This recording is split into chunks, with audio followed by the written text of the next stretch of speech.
Assalamualaikum warahmatullahi wabarakatuh. Waalaikumsalam warahmatullahi wabarakatuh. Perkenalkan, nama saya Angga Dedi Permana dari Universitas Muhammadiyah Tasikmalaya. Di sini saya akan melakukan suatu pendidikan kesehatan tentang HIV dan AIDS. Untuk sebelumnya Bu, saya akan kontak waktu terlebih dahulu. Untuk waktunya itu kurang lebih 10 menit ya Bu. Apakah Ibu bersedia?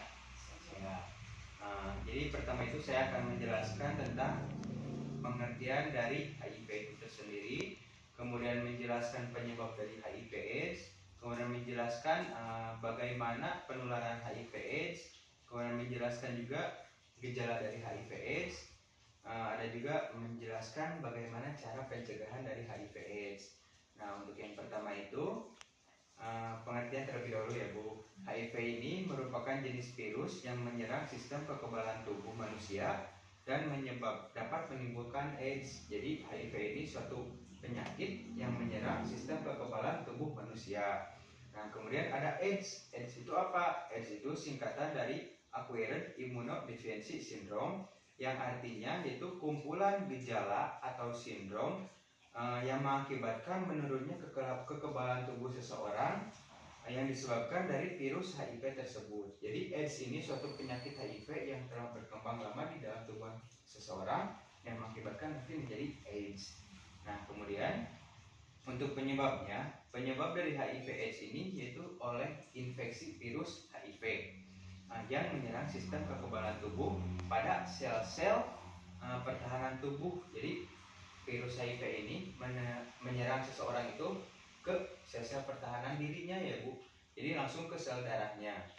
Nah, untuk tanda dan gejala dari HIV ini yang pertama adanya demam, kemudian adanya lemah dan lesu, kemudian adanya sendi-sendinya itu terasa nyeri, kemudian ada juga batuk dan juga sakit tenggorokan.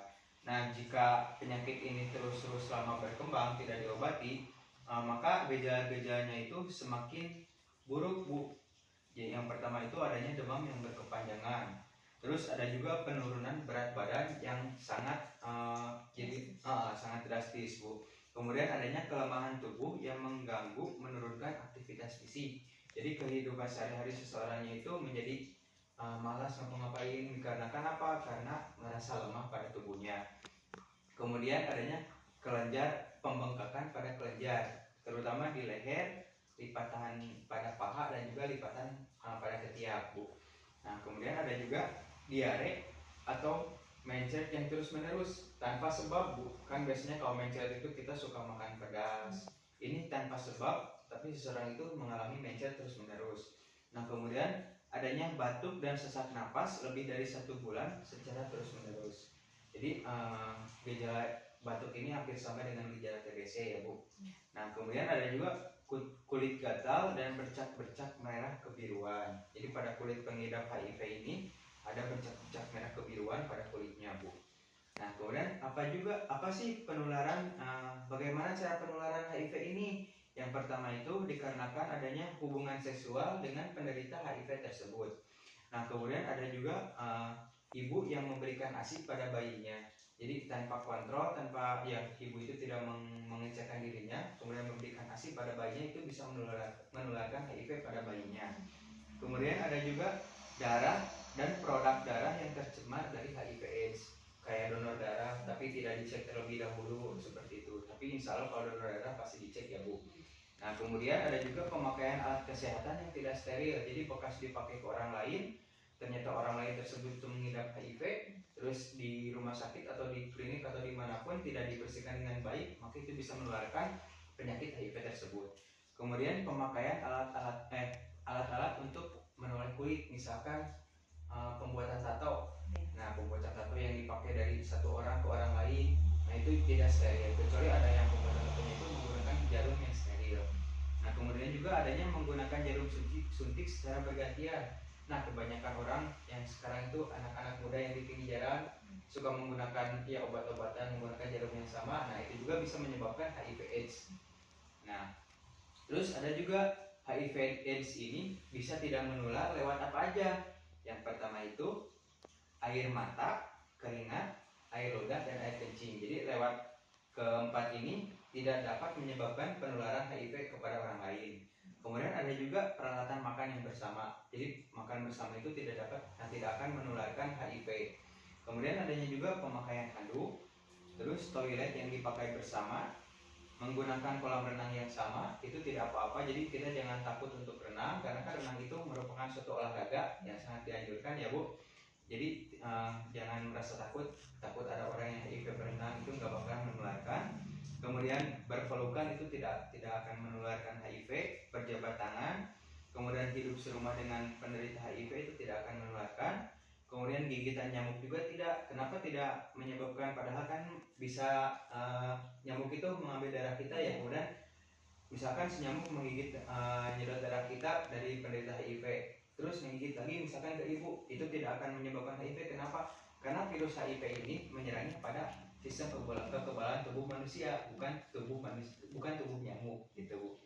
Nah kemudian hubungan sosial lainnya, misalkan adanya pengajian yang kayak gitu nggak akan menularkan.